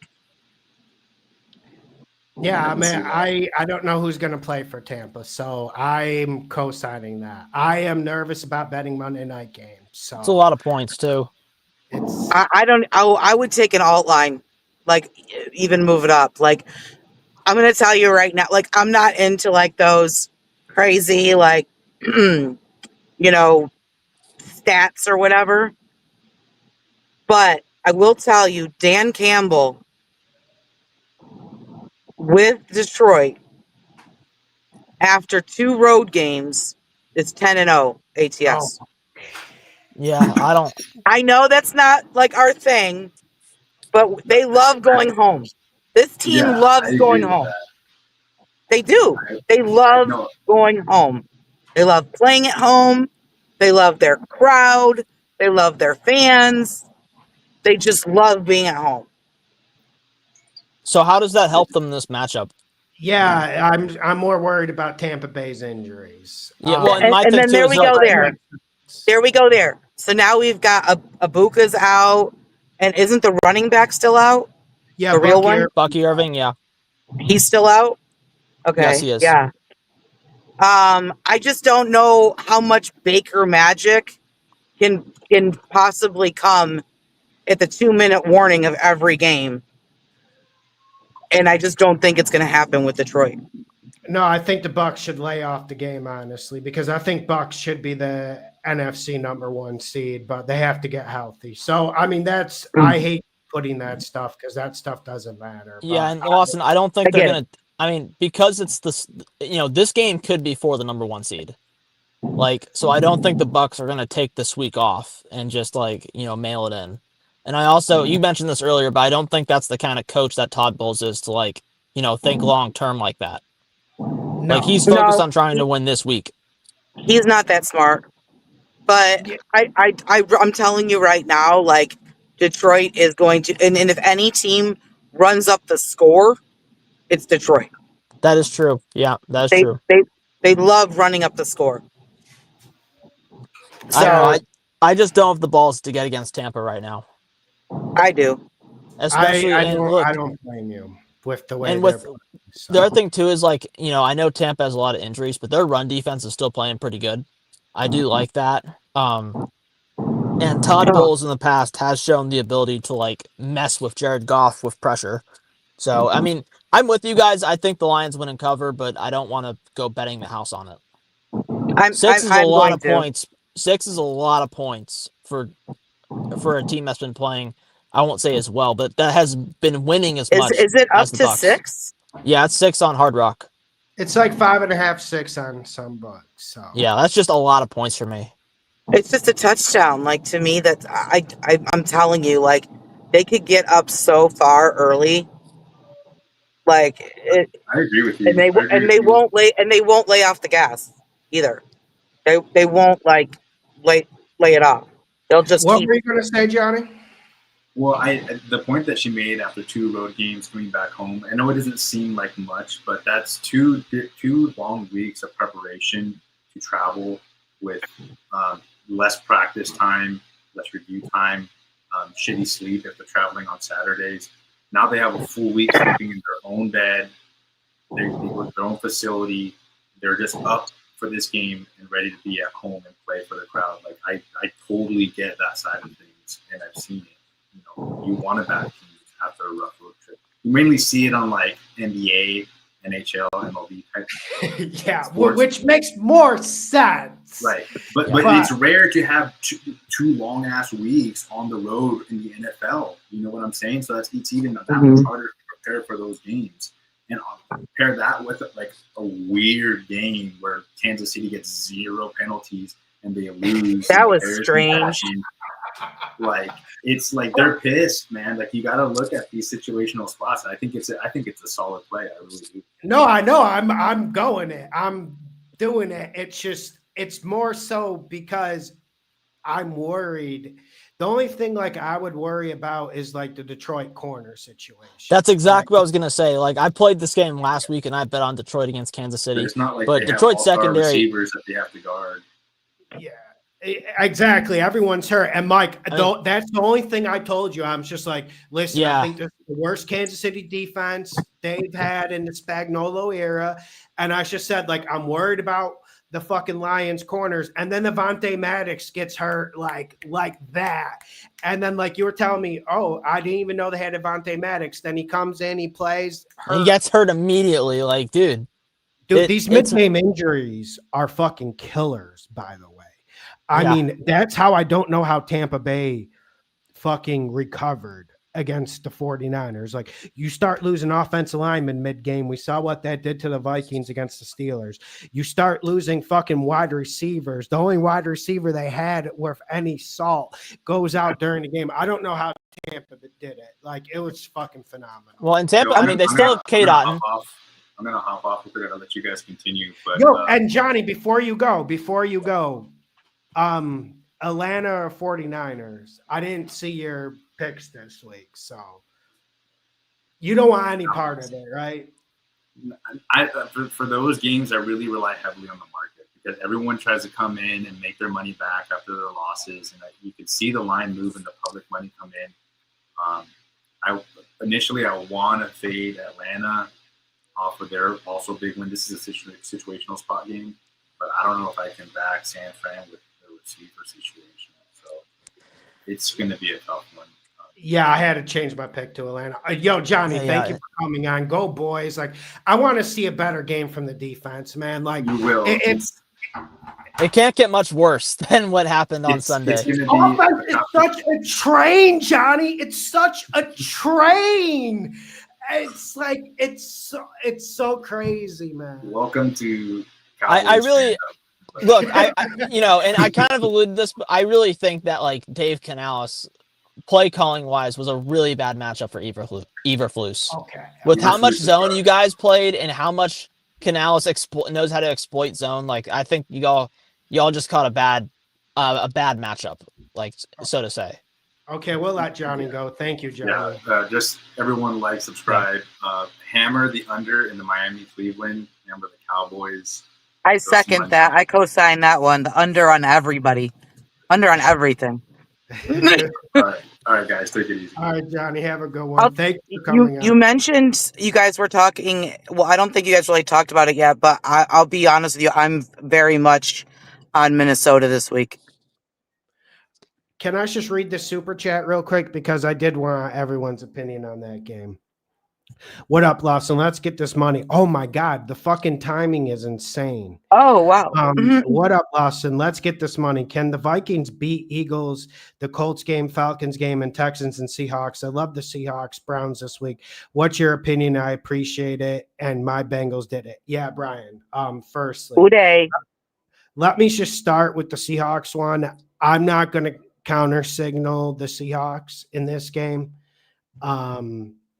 So I've thrown up my hands on their game. I will not be touching any game until I have more evidence. And I would go Seahawks in that game. Unfortunately, I do think it's a tough matchup against the Houston defense, but man, like I like the way Seattle's defense is playing. So I'll let them touch on that afterwards. Browns, I love the Browns. So probably shouldn't, but I love the Browns.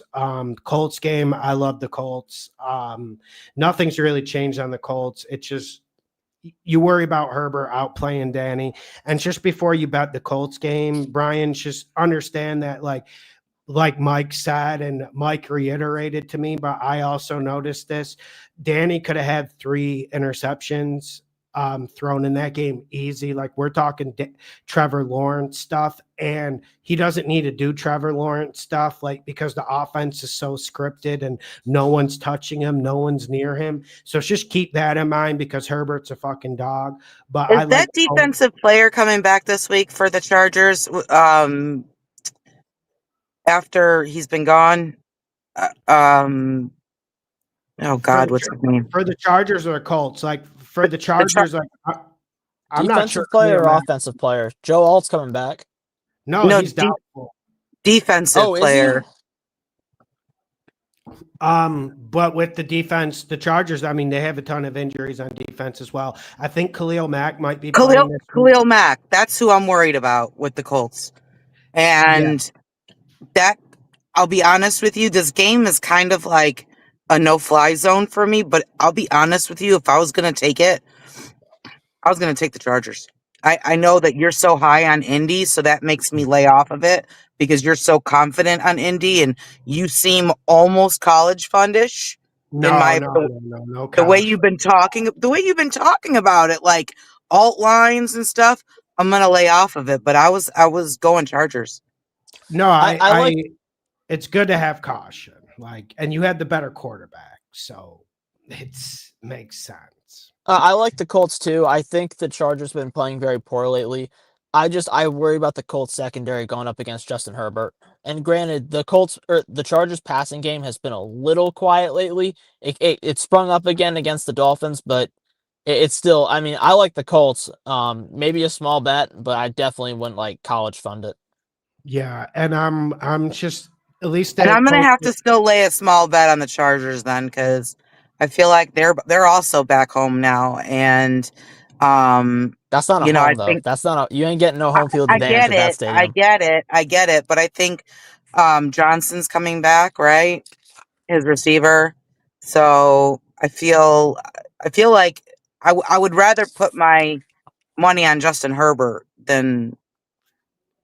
I mean, I look at the Colts schedule and I just look at who they've beat. Like, I don't see anybody on their win side that's impressive. Look at trying to remember, but Cardinals, Dolphins. Yeah, that's two.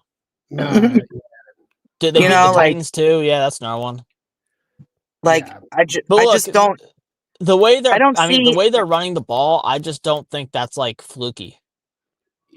No, but again, look who they've been up against. Like I feel like I know, their but- only real challenge was the Rams. And Jonathan Taylor still went off against the Rams. Yeah, and they dominated the Rams. They should have won that game by 10 points. But Yeah. yeah, but So like that was their only real competition this week, I feel like. Or this year. And I just don't think that they've, and even the Arizona game, they were real close to losing that shit. For what it's Like- worth, I don't think the Chargers are necessarily like incredibly more talented than any of those teams. Yeah, at this point with their injuries, with their offensive line, like I'm concerned. That's like kind of like my rationale with the game. And then like And their backups are so bad. Most Yeah, I backup know. tackles are not complete Bobby liabilities. Hart. But yeah, like- both of their tackles are terrible. No, but Mike, and like I even phrased it like I'm not trying to like sound like I'm smarter than everyone else because anyone can just throw out backup linemen names and say they suck and like look smart. But I'm telling you, this Bobby Hart guy is like one of the worst offense linemen I've ever seen, and he will be playing right tackle. So Nice. I mean, like they struggled with the Dolphins. I mean, at least credit Herbert to- will be able to see when he gets beat and not like have him to his blind side. True. True. And yeah, man. And so the Falcons game, I got the Falcons. It's just not the highest confidence, but That's kind of another like stay away game for, aren't they playing the 49ers? Yeah, no, I love the Falcons this week. Look, it was Oh. confirmed today that Mac Jones is going to be playing. As we saw last week, and Lawson alluded this before Wait a last minute. week's game. Mac Jones. it's Yeah. it's looking as Oh, if so it's not going to be. No, Purdy's not playing this week. But They thought he would be, but is Kittle Kittle back? will play. But look, here's the deal. I mean, listen, Lawson talks about, I think it was you who said that, who talks about how much Mac Jones struggles under pressure, and particularly against the blitz. The Falcons blitz the Bills 50% of the time on Monday night. That was one of the highest rates in the league this year. They're not only one of the most common blitzing teams, but one of the most effective blitzing teams. And I think if they bring that same energy to the 49ers game, to San Francisco, it won't matter what scheme Kyle Shanahan has or what plan he has, because Mac Jones is going to crumble. So I really think the Falcons could hold them to like under 14 points. And I think the Falcons get up to 20, and I think that'll be enough to win. yeah. I mean, like, here's the thing. I'm all in on Bijan. I'm in on, I'm all in Yeah. on him, but that quarterback just, I don't. I know Penix I'm ju- sucks. Like, look, me and you, Michael Penix is like, I'm just not there with him. he's like I'm- a poor man's version of the chaoticness of Anthony Richardson. Like, he really is. If you look at how strong his arm is, how talented that rocket is, and you see some of the misses he has, like, it literally is on Richardson level. Like, I am not exaggerating. He can have some of the best dimes in the world, but he will also have some of the most frustrating I'm misses. just not. and some of the I'm worst just picks not you'll ever in see. on him. I'm just not in on him to play consistent, like week after week. I'm just not. Like, I don't. Like, you can hand the ball off to Bijan so many times. You can also hand it off to CMC. But I feel like Mac Jones has more consistency with his game, with his reads and hitting his receivers. And I just feel like, I mean, But what's his name Salah's again? not a Michael Penix. Penix. Yeah. I But- feel but like he's the Mike- most inconsistent. Yeah, and I don't know if I want to bank on Salah either. He's another one that Go ahead, Lawson. Mike, comparing Michael Penix to Anthony Richardson. Bro, it's a good comparison. They both have I- strong arms. They both have like incredibly frustrating misses. Penix I is a think lefty. Penix sees the. Isn't Penix I a know lefty? he is a lefty. I think Penix sees the field a lot better than Anthony Richardson does. Come on. But like man. in terms of their accuracy and as far as their arm strength goes, like they're pretty similar. You got to I actually think Penix can throw the ball, but yeah, like sometimes like Penix will miss 3 or 4 throws a game where you're just left scratching your head. And he really look. yeah, You said like, this. no, I thought agree. the Falcons. I thought the Falcons should have won by like 14 points minimum the other night, but Penix did almost throw 2 picks, like 2 really bad picks. One of them could have like cost him the game easily. He does that every week. He does it every week. Without Bijan, that team's not scoring at all. But yeah, look, going back to the 49ers, I think the Fred Warner injury is going to be the injury that's really going to break the back of this defense. I mean, he's the one keeping everyone lined up. He's the one keeping that thing organized. Like, I just think that they don't really, at some point, the lack of talent is going to come to bite them in the butt. And when you have Bijan Robinson coming at you, like that's where that's going to get exposed. Yeah, dude. And Fred Warner and Bosa, there's going to be no pressure on Penix. And like the Bills can bring pressure, but yeah, when you're in a good game state like that, there's like no pressure. And and Angela, I would go Browns, Colts. I would go Browns, Colts, and Panthers money line. Like I'm not getting Detroit Lions. Detroit was a money pick as well. But yeah, like Hi, Angela. Man. I saw you said hi to me. What's up, Angela? Thank you for the super chat. And thank you, Brian Webb. Any other games? Because man, Minnesota. I'm on mini. Because listen, this Philly team. Sorry to cut you off. What? Sorry to cut you off earlier. We were talking. Yeah, I just want to before I head into poker, because Michael, I'm in our parking lot here. You see? Of course you are. It's our parking lot. I didn't mean it like our parking lot, like that. Of course you are. But this is where I had to come out and get him. Anyways, so I'm on Minnesota. Phil, talk about the injury bug too. Like I think Jalen Carter's still out. They got some backups over there too. They're not giving Barkley the ball nearly enough. And I'll be honest with you, who's going to cover Jefferson and Addison and Hawkinson? Yeah. I think the Eagles have too many problems to fix in a week. That's just my take on the game. Way too many problems. And this is a home team getting points where now Minnesota still does have a home field advantage. That is a hard place to play. So I just don't feel like this Eagles team. I almost don't know if they should even be favored. I feel like it should be a pick 'em. But I do feel like I do think Vikings are favored now. But, are they? I got them at +2.5. Let me see. Sorry about that. I'll tell you what though. Zadarius Smith retiring in the middle of the week. Oh my God. That is really concerning. Right in the middle of the week. You're right. That retirement out of nowhere is really concerning. 2.5, right? Yeah, no, you're right. Yeah, give me Minnesota 2.5 all day long. Yeah, and I'm like the Mitchell missing the game at corner for the Eagles is concern, and no Jalen Carter. Yeah, I don't know if Jalen Carter is going to play or not, but I'm worried about just his physical condition. So if he plays, if he doesn't play, I'm like I said, he's got 3 injuries right now, and yeah, he's just not in it. And I'm not really going to say Carson Wentz is much of a drop off from JJ McCarthy. I don't feel like he's an upgrade. I think I was going to say he's an upgrade. I think he is an upgrade, right? I feel like Carson Wentz playing gives them a better chance. I think this was a soft benching. I've been on the conspiracy hat with that since the beginning. I could be wrong, but it does feel like a soft benching to me. And KLC, Mike, you already talked about his psychology with quarterbacks. He knows how to do this shit. I do think it was a soft benching. For him to be able to get Sam Darnold's head right, I mean, fuck. Yeah. I'm not putting anything past him. I will say I'm surprised JJ McCarthy looks this bad. Like I would have thought Kevin O'Connell would do a better job selecting his quarterback.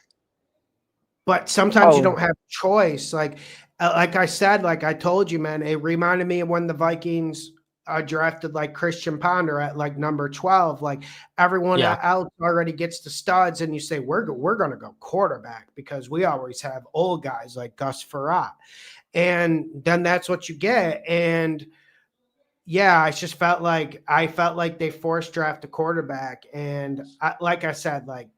I knew Christian Potter was going to be asked. I didn't know JJ McCarthy was going to be bad. So I didn't think he would be this Well, bad. nobody really did because he never played last year. Like yeah, and he barely threw his in first college, game was so this he year. didn't get to see a lot. Like he threw like fucking. I remember I saw one game against Ohio State, threw like fucking 13, 14 times. No exaggeration. The national championship game. Yeah, against Penix. I watched Of all that. people. Yeah. But anyways, any other games? Yeah, I want to talk about Cardinals and Packers real quick because I think the Cardinals are a money pick. Was that 6.5 still? Yeah, it's 6.5, and I just think this is like Is it Jacoby Brissett? It sounds like it's gonna be Brissett again, which I kind of think is an upgrade. But either way, look, you can say what you will about the Cardinals, but they're 2-4. But every single one of these losses have been like competitive as hell. Like I think they're very underrated by the media as far as how talented a team they are. They're poorly coached sometimes. I'll admit that. They can make some really dumb decisions at the end of games. But as far as their talent level and their ability to cover spreads and push teams to the limit, I think they're underrated in that aspect. And the Packers are no like spring chicken. They got too many rookies making rookie mistakes.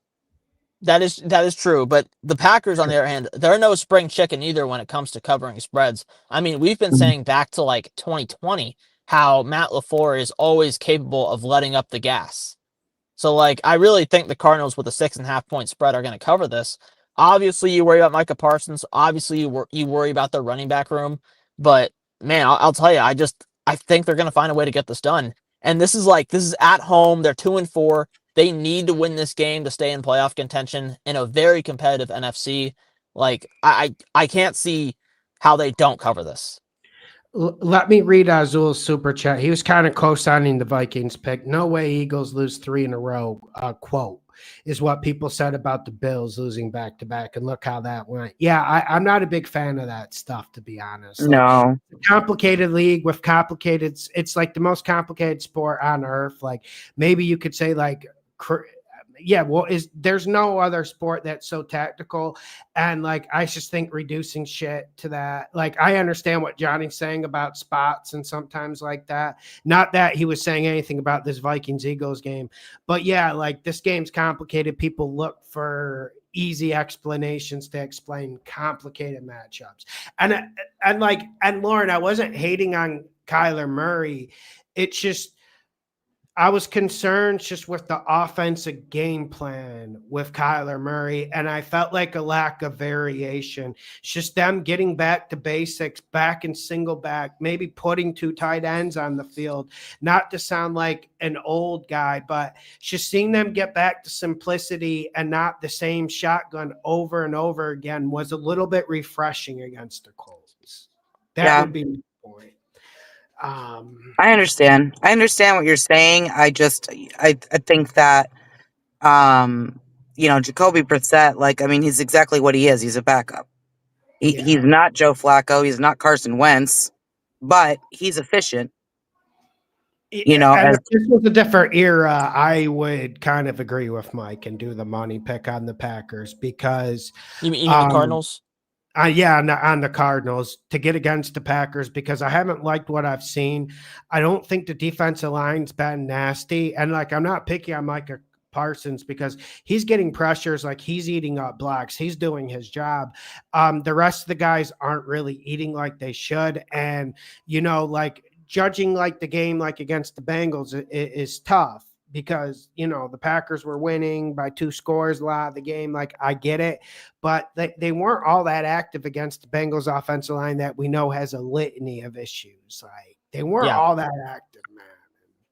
So That really surprised me, by the way. I really was concerned for Flacco's health going into that game, and he barely got touched. dude, he's a Listen, warrior. Like, how about that game Flacco last night?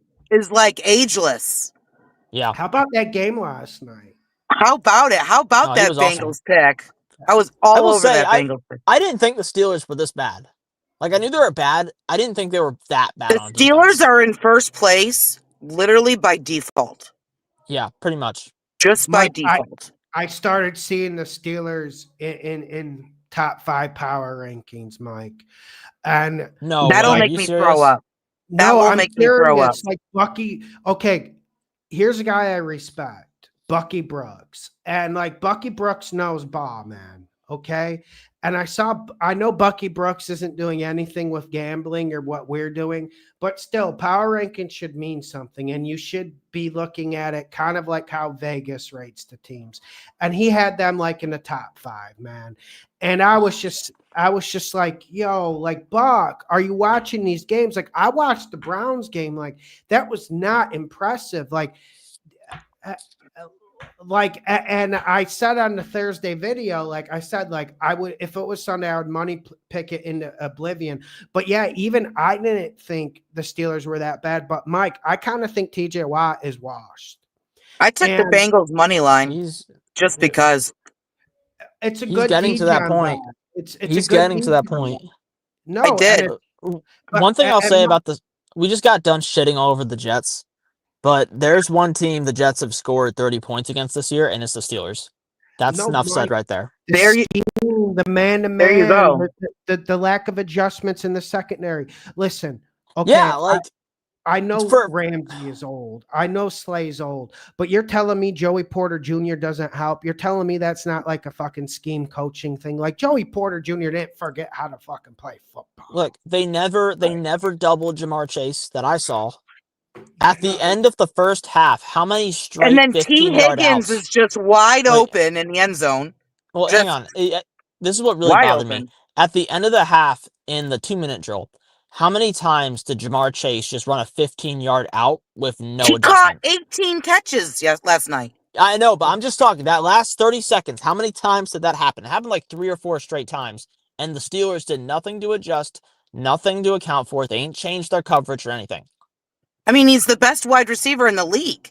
So yeah, maybe double team your him, game plan, go to zone coverage, something. Anything. Double him up, whatever.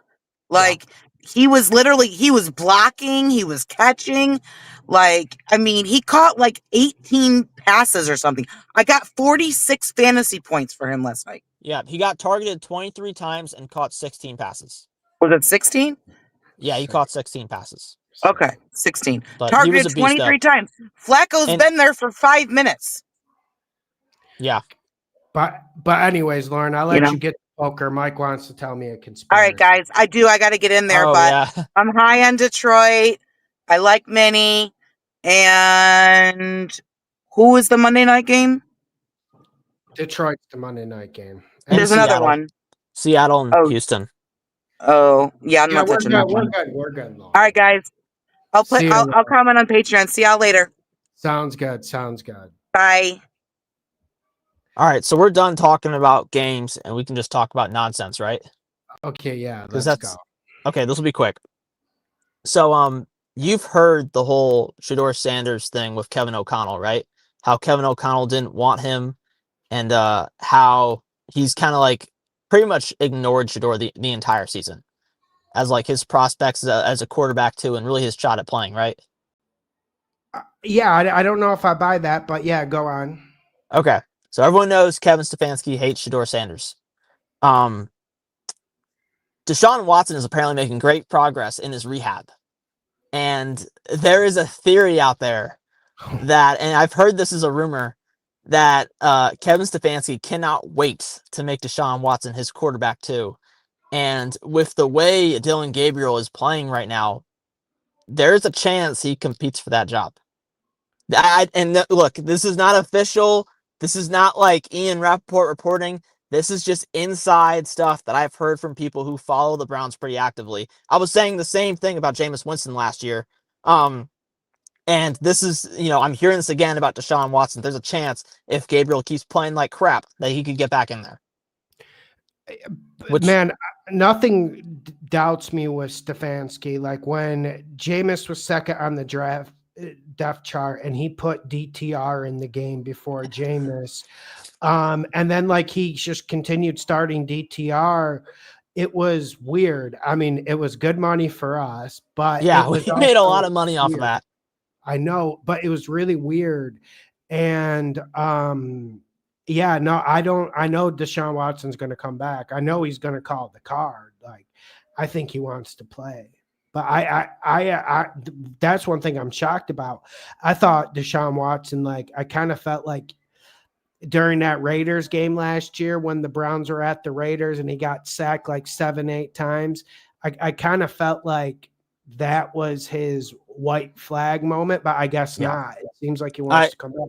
I feel like I've never seen a team with worse vibes than when Deshaun Watson was starting quarterback for the Browns.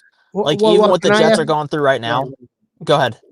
No, go on. No, you go on. No, I was just going to say, like, even with the Jets, and I've had my team go 0-6 in recent years. Like, I know how much that sucks. But even with how much the Jets are going through right now, I feel like I've never seen a team more down bad than when Cleveland had Deshaun Watson. It was bad. Like I that Raiders game sticks out to me. Or like when the Cowboys beat the brakes off them 34-3. I think that was the year. Yeah, week 1. Yeah, no. Yeah. And then I remember the year that, like, wasn't that coming off the year Flacco absolutely tore the league up as Browns quarterback, right? That's right. And then so it was extra bad because you kind of thought the Browns would at the very least be competitive. I just remember, I think that was Brady's first game announcing. I could be wrong. But yes, that's correct. That is correct. But also, going on about it. Yeah, like I don't, but okay, let me ask you a question. This isn't even like conspiracy theory because, like I said, I don't know how many people watched that Steelers Browns game. Like I would not suggest watching that because there's very little you can learn from it. And I just chalked it up as like, I can't learn anything from this, but letting Dylan Gabriel throw 50 times a game in a game, like, and it wasn't like that big a blowout the whole game. Like it was puzzling to me. And you remember when Baker had that torn shoulder and like fucking Stefanski threw it like 55 times and they couldn't protect. It was like against Monday the Packers. Game. Yeah. And Baker's playing with a torn labrum on, I think that was on Christmas Eve, wasn't it? It was torn labrum. Yeah. So I don't know what Stefanski's deal is. I also, and look, I told you this about Dave Canales a few weeks ago, but I hate no formation more like from an offensive coordinator than going completely empty set on like 2nd and 6 or 3rd and short. Like that is the dumbest play call in football, if you ask me, because you automatically tell the defensive coordinator you're passing. Well, I heard Greg Olsen going off about it too. Yeah, like I mean, it makes I really, you basically tell the defensive coordinator, hey, we're passing. You can blitz me or show whatever look I want because I know there's no shot at you running the football. And it doesn't work in this league. Like, yeah, it really doesn't. Everyone's too fast. It's not like college. Like, everyone's too fucking fast, man. It doesn't even I get why offensive coordinators like it. They want their quarterbacks to have theoretically 5 automatic options, but when you consider the fact you're losing a man in pass protection, you're taking away the threat of the run, like you're taking away the threat of play action, like it's really not worth it. I can't stand empty set on 2nd and mid or 3rd and short. Oh, well, we saw a lot of 2nd and 6 empty set from Dylan Gabriel and the Browns against the Steelers. And, the Browns offensive line, like they're adept at going forward, like with Bitonio and all that, and Wyatt Teller, but listen, going back 50 times, like they made Watt look good. And look, I know the Vikings run defense is bad, but that was coming off a game for Cleveland where they ran for 200 yards, just about. I think it was over 200 yards, wasn't it, against the Vikings? Yeah, no. And maybe I'm wrong. And it was a great running performance. And listen, and that Vikings defense run defense wise, it's a dignified unit. Like, I mean, it's nothing to smug your nose at. Like, right? Like, I'm mean, getting to the point where I think your run defense is pretty bad. it could be a week to week thing. Like, I mean, Yeah. we'll see. We'll see. I mean, it just seems like the Vikings can never get anyone in 3rd and long anymore. Well, yeah. There's been issues. Like, I mean, Vikings are a really tough team to read, man. Like, Yeah. I mean, like that Steelers game, like, what do you even make of it? Like, Right. I mean, In London too. I'll tell you what though, I think you guys might be in trouble coming up. Eagles and Vikings both really need to win that game because for you guys, I looked at your schedule today. You have the Chargers coming next week and you have the Lions the week after that. Like the Vikings, if they lose, could easily be looking at 3-5. And with how competitive the NFC is, that is not a place you want to be. yeah, man, and also it just might not be the Vikings' year, you know, when you draft first round rookie quarterbacks and they don't pan out, you know, there's a price to pay, right? And you know, and like O'Connell, like they're very touchy feely with the psychology of young quarterbacks, which I completely get. But also like on the other hand, like there's a lot of guys in this league like who can still slang it, like Jameis and Joe Flacco. Yeah, man, like sometimes like you should just let the best man have the position if someone's like as bad as JJ McCarthy is. And that Falcons game was just reprehensible. Like it was reprehensible. That was pretty bad. Look, I know I've hyped up the Falcons defense, but they made the Falcons defense look way better than it really is. Yeah, man. But anyways, I don't know what's going on with the Browns. So hopefully they win this week. Yeah, hopefully. I mean, they got a good shot. That game is going to be crazy. It's going to be if crazy. you've looked at the 1 p.m. slate this week, there's like no good games at 1 p.m. Like it's Panthers, Jets, it's Eagles, Vikings, it's Browns, Dolphins. Oh gosh, there's another bad game too. There's like 2 or 3, like 4 or 5 really bad games at 1 p.m. this week. It's one of the worst 1 p.m. slates I've ever seen. So if we've you want had some bad slates, and like they stacked everything week 1 because week 1 was really bad last year. Yeah, and we've had some really bad slates, and we don't even have that many bad teams. Like, but like you said to me before, like with the Giants Eagles game, like these Thursday night games are actually turning into bangers. Like, which I'm surprised about. Like that was a banger last night, Mike. Like, what a fucking game, man! What a fucking fun game to watch. Like, fucking ridiculous. It was ridiculous. Like, I was happy to see Aaron Rodgers actually kind of like look like prime Aaron Rodgers again. But he's even been if it was playing for a night. really well this year. But Mike, like I said in the video, like there's not a lot of separation going on. Yeah. And we can glaze Arthur Smith for using the 4 tight ends and all that. I don't think he has a choice. Okay. Like I don't think it's like with the receiver problems they have. Yeah, like I don't think it's like some sort of 4D chess. Like I just think it is what it is. Yeah, it's a problem, man. I'll tell you what though. I said this in the comments. I was really hoping to bet Ravens future bet to win the AFC North. But damn, the Steelers losing last night really killed those odds. Like I was hoping the Steelers would win. Never that great, Mike. I know, but I was hoping the Steelers would win, and then I could bet it when it's like plus 180, plus 200. But the Steelers lost, and now it's like 135, 140. It was not. Yeah, Mike. I thought we were going to get better odds, but Mike, I got to use the bathroom. All right, yeah. All right, Mike, I'll see you, man. Thank you for coming on. Have a good night, man. Thanks for having me. I'll send you a voice message on Saturday because I want to do the closing lines, but I'll check with you. Everyone, hit the like button, share the videos. Have a great night. Patreon bets will be up soon. Whoa. All right, have a good one, man.